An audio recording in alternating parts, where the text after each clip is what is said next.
We start with the US women at the disastrous start to their Olympic campaign, of course being beaten by Sweden by 3-0. Megan Rapinoe pulling no punches in her post-match interview, saying we got our I'm going to say bottoms kicked a bit. There's a lot of stuff we can clean up, trap the ball, pass the ball to your own team. It's probably the first one. Well, let's welcome in, shall we? Two-time World Cup winner Ali Krieger is with us. Ali, where on earth did this come from? Honestly, it definitely wasn't the start that we all expected. One, from the fans, two, from the staff, and most importantly, the players obviously don't expect this performance, and they know, and they would be the first to say that it has to be better. Obviously, you can't expect to just stroll into the tournament and win. You have to play well from start to finish. They know that these next two games, they need to change and they need to adjust a few details, and that's just what has to be done in order to move on to the next rounds. Was it just complacency? Is it that simple? No, I mean, I feel like the players were making uncharacteristic mistakes. But unfortunately, it is early on in the tournament.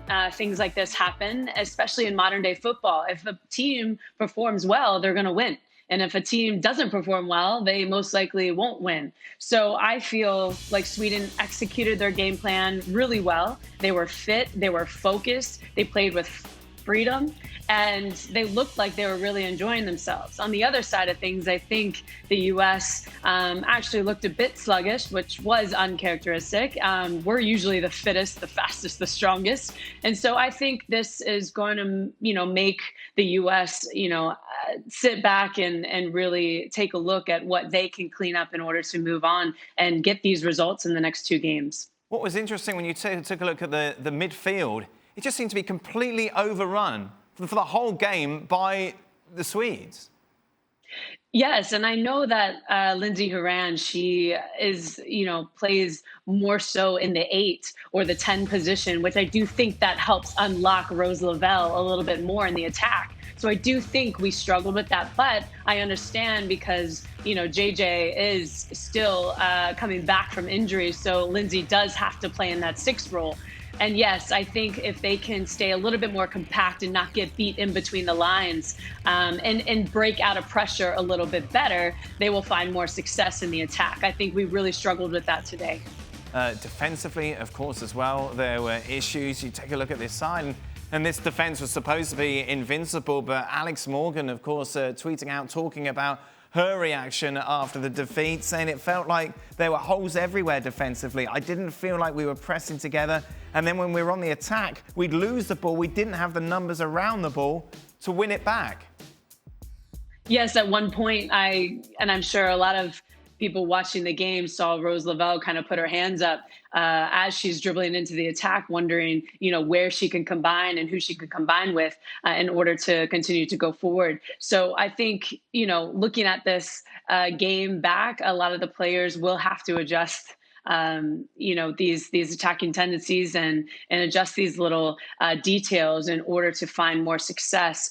There will probably be a few changes, I'm sure, but I was very impressed with Sweden's attitude. They came out, just executed their game plan. They high pressed, they were fit.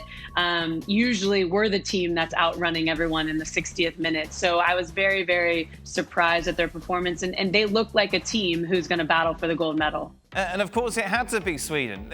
They are very much the bogey team, aren't they, of this US women's side. You take a look at it. When they have met in major tournaments, their record is fantastic against the US. And in fact, not just in major tournaments as well. You take a look at Andonovski, and he's got a perfect record, quite literally, when he's not playing Sweden. Yet in the 3 times he's met the Swedes, he's only met once. It's bonkers.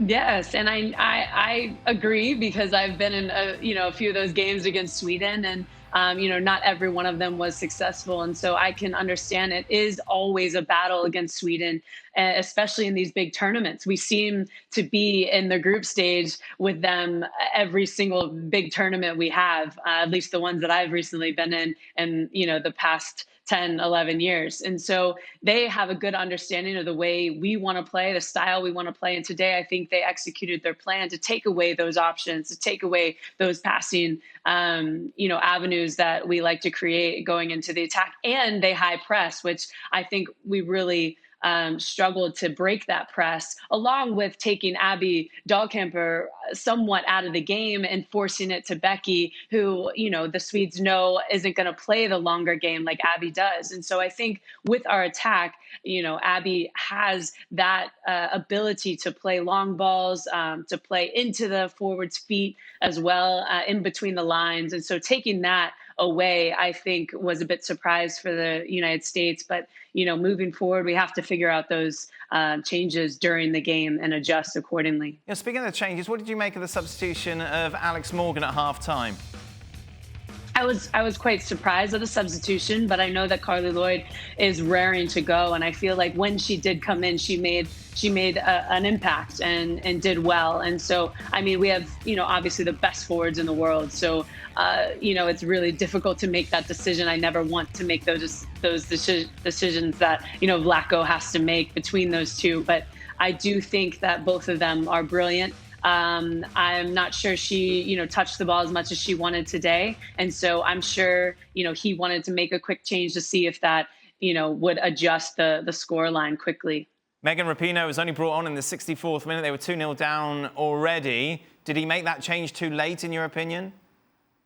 I feel like obviously he knows what's best for the team. I support that 100%. But I know that Pino directly made an impact. She was a part of the rest of the attack and creating those handful of chances that we did have in the second half. And so I do think she is an impact player. She brings just such magic to the game that her individual characteristics are unmatched. And so I do feel like we really missed her in the first half, and she proved that she's difficult to ignore coming in the second half and making somewhat of, any kind of impact for creating those chances that we really needed. Next up for the US, then, it is New Zealand, who lost their first game 2-1 against Australia. What does your gut tell you regarding what changes he's going to make? Is it going to be the same starting 11, go out there and prove me wrong, or is he going to change things tactically going into this second clash? I do think that you have to change things tactically. I'm, unsure of the front line and the central midfield. I'm sure the back line will stay the same because you have to have consistency in the back line. And I do value those players and I trust them. And so I do think that he will keep the same back line, but maybe adjust one or two players in the front line and in the central midfield going into this next match, because you do have to create those changes in order to see a different result. As big of a shock this is, US is still going to qualify for the knockout stages. Remember, it's the best third-place teams as well that qualify outside the group. This was before the tournament started. The US 7-4 on to win the gold medal. After that result against Sweden, they've been lengthened slightly. The US 11-10. Sweden now down to 11-2. For you, Ali, are the US still overwhelming favourites?